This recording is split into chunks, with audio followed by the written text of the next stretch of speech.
June 1985. The Cold War has ignited into open conflict in the Pacific. The Soviet Union has launched a daring offensive to strike at the heart of American air power in Alaska. The target? Elmendorf Air Base, a critical hub for US air operations in the North Pacific.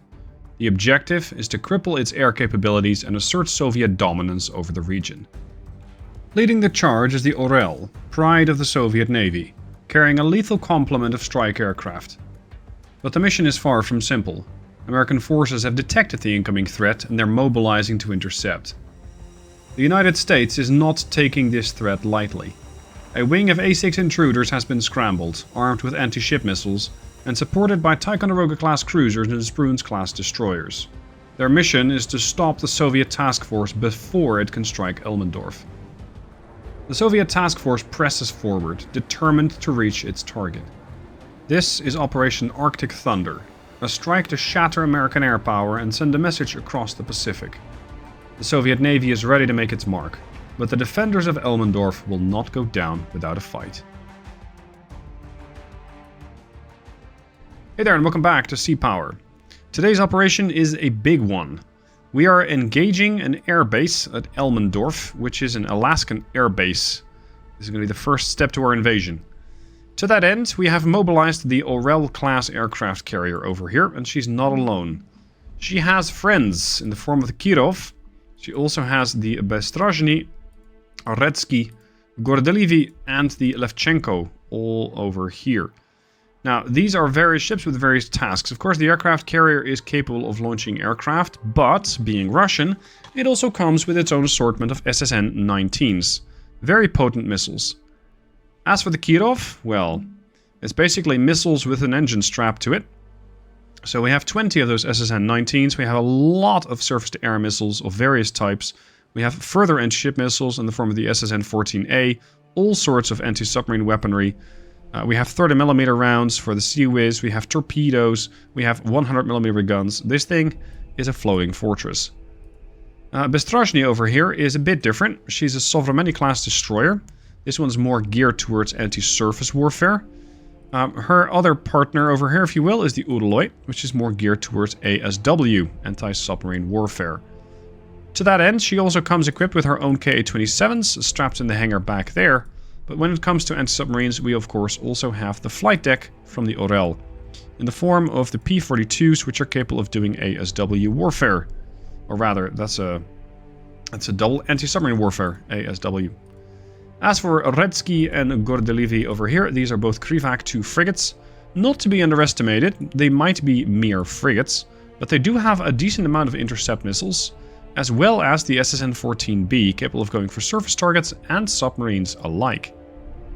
As for what NATO is bringing, well, oh sorry, I forgot one. The K-247, a submarine of the Victor III class, capable of going after targets with torpedoes and with the SSN-16. But this is more of an anti-submarine weapon, so quickly delivering a torpedo to a target. It does, however, give your position away as it is a missile, so you're going to have the big smoke plume pointing down back at you. The objective is to destroy the airbase, which is somewhere over there. What NATO is bringing to fight back, well, that's quite a lot. I programmed this mission myself, so I do know what is coming, but only to some extent. I don't know the full thing, because, yes, I did program it, but I put some random spawns in it. So I'm not exactly sure what's going to spawn. I do know that I want a lot of these air-to-air weapons. Air-to-air loadouts. We got the Apex and the Aphid. I think the Apex A7C is slightly better, because I thought that had a better range. Let's see. Fighters. This is the MiG-23. We have the AA-7C, which has a range of 27 miles. The AA-8, which has a range of 5.4. We have the AA-7Ds, which have a range of 18.9. So the Apex AA-7C is better. This one's Heat Seeker, this is semi-active radar homing, so slightly different type. I want to have the better range weapon, so I'm going to go for the AA-7Cs, that's the Apexes. And those are getting carried by the air-to-air intercepts. They carry 2. These guys carry 2 of the Delta version. I want to have a couple of flights of these. So let's have them in flights of 4.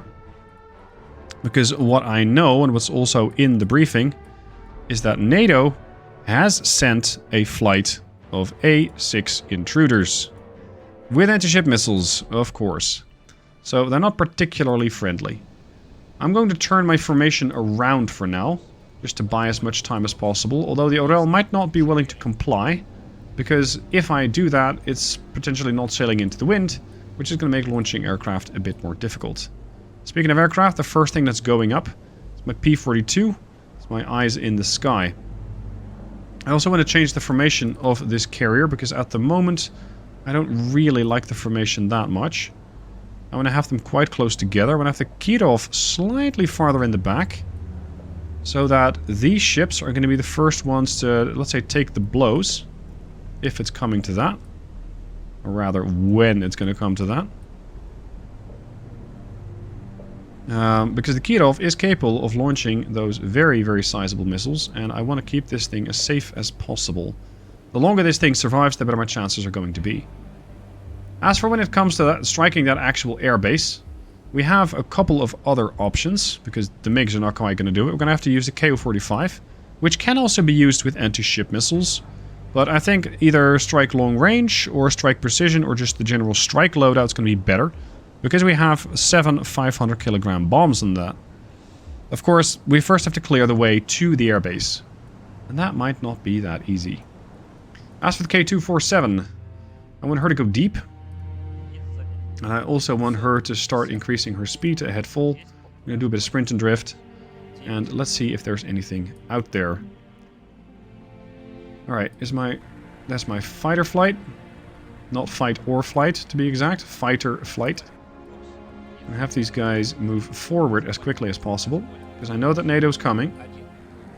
There's AIST, or ACE, or how you're supposed to pronounce that.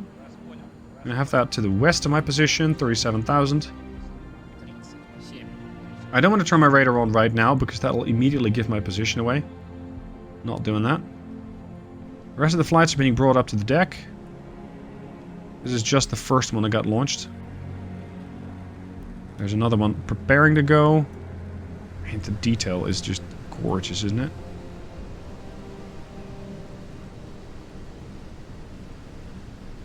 Getting ready. Wings folding.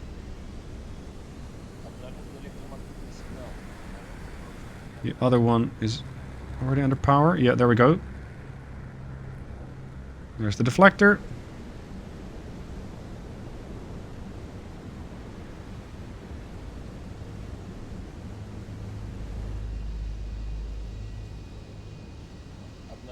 Any old time now.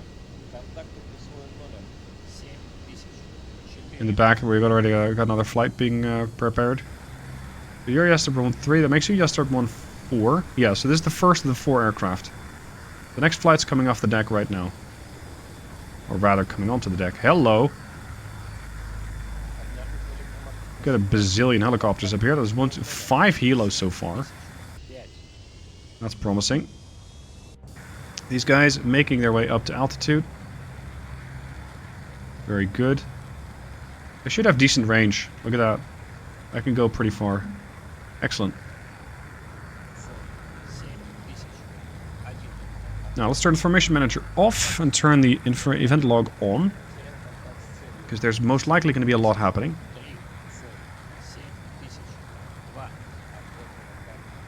Pretty much any aircraft that comes in is going to be allowed to get killed off. The problem is, I don't exactly know whether I can trust my aircraft if I turn their weapons free. They just tend to go nuts. So I'm going to do a bit better and try and manually organize these targets. My AWACS is still climbing to, or rather not an AWACS, AEW, Airborne Early Warning, is still climbing to position. Something else I want to launch, I can find my carrier here, is a couple of EW aircrafts, electronic warfare. Call sign Vuga. There was somebody who said, hey, you can just change the call sign. Yeah, you can't. You can just select this. It's a drop-down menu. Unfortunately, at the moment, there's no selecting or manually typing in what sort of warfare, or sorry, what sort of call sign you want on that. I'm going to have 2 of those. The more missiles we can jam, the more aircraft we can jam, the better it's going to be. Will you wait for the rest of your flight here? There's another... What are you then? You're an F-15? Right. So they're escorting that attack flight. Exact range unknown. I'm only 8 miles away from one of my ships. I don't really want to give my position away just yet. Rest of the flight's still coming up from the hangar. This is the Yastreb 5 flight. Go to 37,000. Move there. Ships taking a position around the Orel yet? Yeah, Kirov's falling back. Levchenko is racing ahead. Good. So looking at the formation of the Orel right now, we have 1, 2, 3, and then you're coming up 4 ships in front of her. At decent intervals. At least I think they're decent. When it comes to dealing with these F-15s, I don't know how well a MiG-23 can hold its own against that. So, ideally, I want to play 2-to-1. And potentially 3-to-1. The problem is, I also have to reserve some aircraft in order to go after the other targets. Here's Yastreb 9-1. Oh, sorry, that's the wrong... Okay, you're gonna go to 37,000. You're gonna go here as well.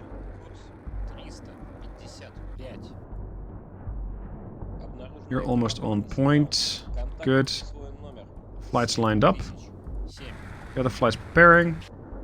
Carrier's still launching aircraft. Good. Let's let the situation develop for a second. A little later, we're about 34 miles out from that first air contact. I don't really care what it is. We're gonna shoot it down. All of us, ideally. We're not quite at that 2-to-1 ratio. At least, I don't think this guy is alone. Most likely a flight of several Eagles. I'm gonna quickly see what's up there, using my aerial platform. Let's turn the air search on and the surface search. We're also getting some responses here. There's another flight of aircraft.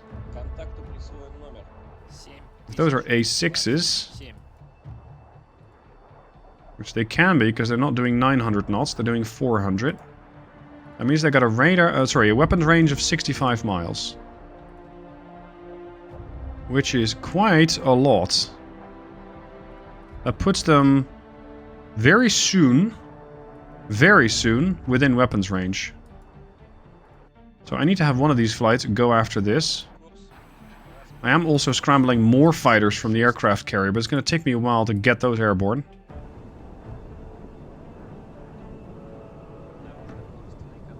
I have my 2 electronic warfare aircraft up here as well. Let's start jamming this. And I'm not sure if jamming is additive, if that does anything, but I want to jam them nonetheless. We'll just start flying forward a bit. Oh, we already got missiles going out between each other. Are you seriously just going to fire one? They don't seem to have the same restrictions. Okay. You're definitely not friendly. Everybody's hostile here. You're gonna go for one. You're gonna also go for that one. You still have 1 missile left. You're gonna go for that. We just salvo fire these things just as you can? Yes. Go. Make this a bit smaller. 1 away, 2 away. I'm gonna have all these things just launch their missiles. Because I don't really feel like I have a very good chance of surviving this encounter. So the more missiles we can pump into the skies, the better I feel about it. You still got a missile left. Those AA-8s are shorter range, I think. AA-8s have a range of 5 miles. That's not quite gonna cut it. Okay, now I want this flight to turn around.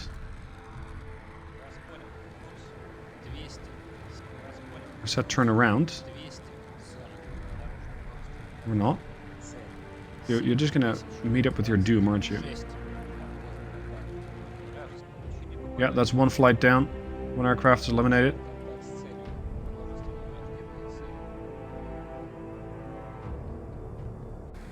What's with all my missiles, though? This one might splash an eagle? No, missed. The other one also missed?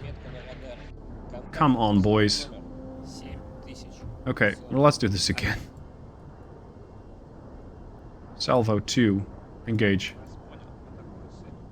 You. Salvo 2. This F-15. Next one.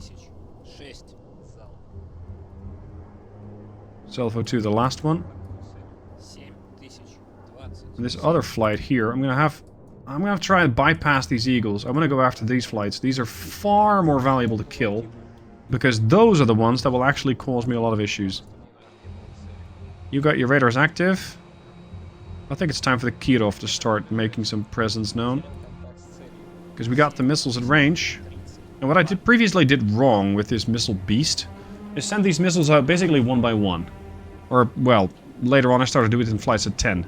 But now we're just going to burst fire these things, and we'll have these missiles just seek out whatever the hell they want to do between each other. So what I can do is now do a salvo of 8. And I can do another salvo of 8, and I can do a salvo of 4. And these guys will seek out targets all by themselves. And we'll just see what they decide to shoot. As for all those helos up there, like, yeah, it's interesting, but they're not that big of a threat right now.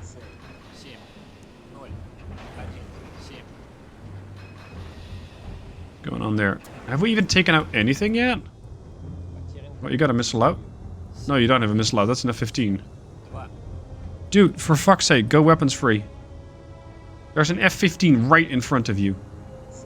You're pursuing 7025, which is behind you. Numbnuts. Okay, this one should be dead. Yeah, that's one dead at 15. We got a couple going for that one. Oh, they're all returning to base after just launching their... Oh. Okay. They still have 3 live F-15s. I don't like this one bit.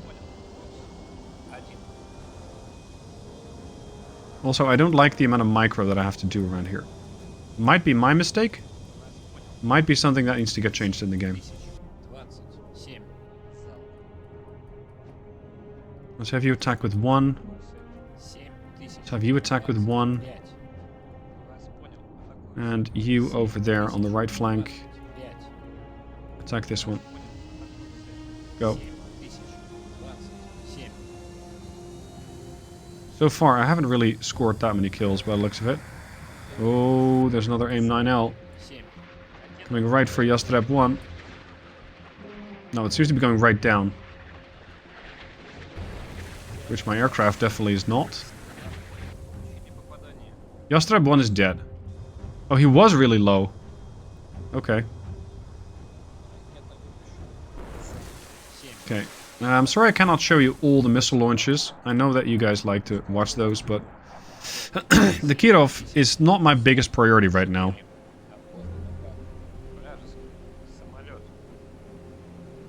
More aircraft. Lots of aircraft, in fact. That's the flight of those. Where's my... Here, my fighter flight.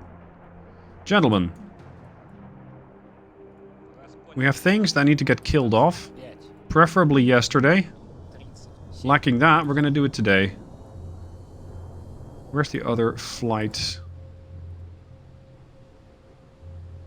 Got a whole bunch returning to base? Hold on. Does that mean we have a whole bunch of flights out there doing nothing? Because I do believe that I launched every single fighter that I had on the plane, or that I had on the carrier. This is the missiles. Got all these Yastrebs coming home, because they're out of missiles. Yeah, one's been hit. Where are all my fighters at? That's more missiles. It's the last 4. Oh, I didn't launch all of them. Okay, fine. Now then. Because this flight, which was supposed to go after that attack flight, is also expending all of its ammunition. It's lost everything, basically. Come on, any day of the week now. Shoot that F-15 out of the sky.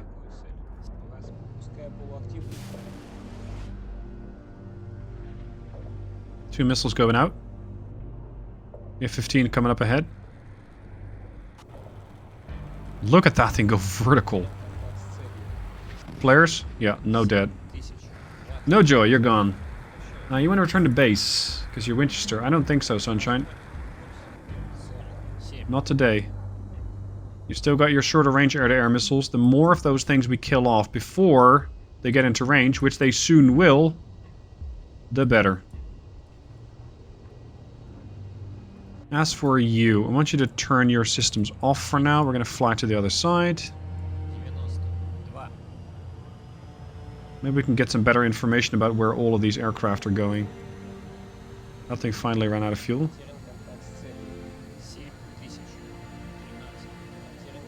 There's Berkut. Next Berkut flight's on the deck. Very good. A little late, but here we are. As for my missiles... No, they're about 70 miles out. That's fine.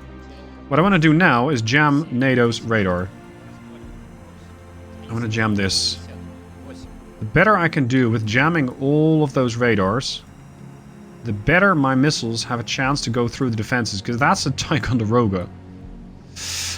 That's not going to go down easy. There's a Spruance here too, which has the...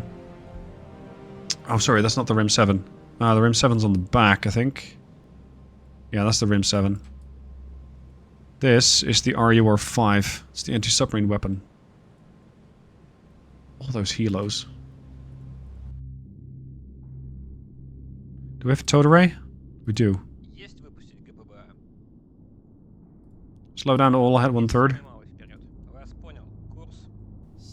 Just listen out for a second.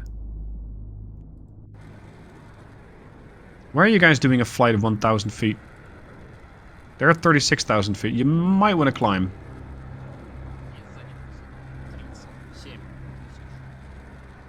You only got a range now of 5 miles, so it's going to be pretty tight. Nevertheless, any dead aircraft is a good dead aircraft, because this is an A6 or an EA6B. I still have 3 planes of this flight left. Oh, you got a longer range missile. Why didn't you say so? Missile away. Are they in range yet? Pretty much. Hunt it down and kill it. Oh, there's more of them. VID the track? No, dude. They're hostile. You can shoot it. Missile away. Just go weapons free. Even though they tend to go bananas. They just stop listening to whatever order you give them. No. Weapons free. I'm not sure where the hell that missile went, but it's probably... Is it radar guided? It's heat-seeking, but not the A7C, right? The A7C was the one that was semi-radar guided? Which probably explains why it lost tracking. Yeah, semi-active radar homing. Come on. Some nice little chaff cloud up there. We don't care about these things. Oh, come on!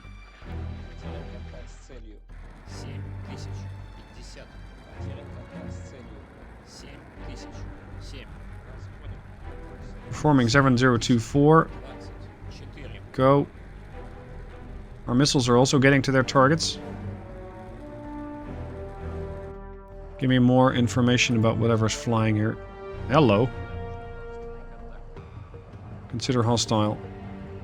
Everything's hostile. We can shoot everything. Yep, there's an A6E. Missile away. Please catch it.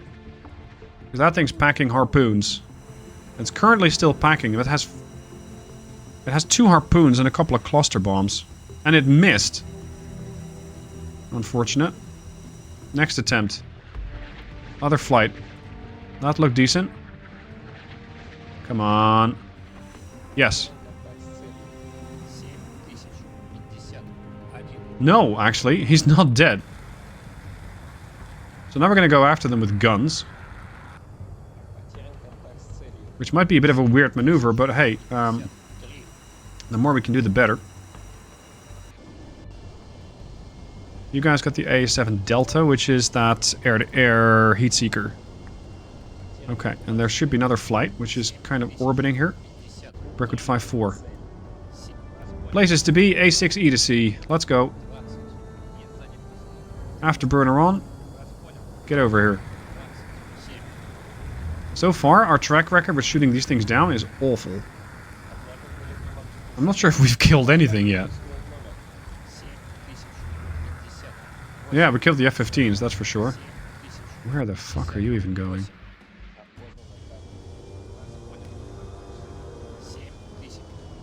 My missiles are approaching the NATO task force now.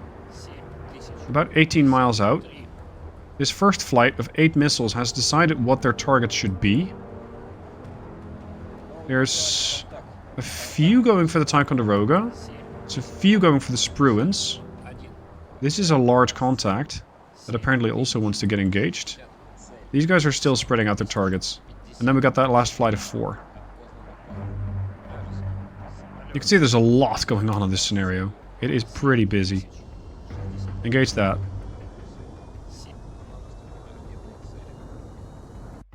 At this point, I am expecting to see responses from NATO, but I'm also jamming their sensors. Nevertheless, we should have... Yep, there we go. There's gunfire going up. You can track him with a gun. You can definitely track him with a missile. You'd think. Oh, it's a Perry. And a kid. I think their radars are really getting messed up. Because by the looks of it, there's no response whatsoever. Yes, they're trying to shoot it with guns, but this jamming must have a massive effect. What I can't quite place is why do the guns work? Why do their targeting systems work? And not those of the missiles? Maybe some of you can let me know in the comments. Yeah, this SSN-19 might kill that Perry. Ooh, CWIS burst. Yeah, that ought to do it. Dead Perry. Kid? Get it? Boom, boom. Dead kid. Ticonderoga. Fighting for its life. Hit.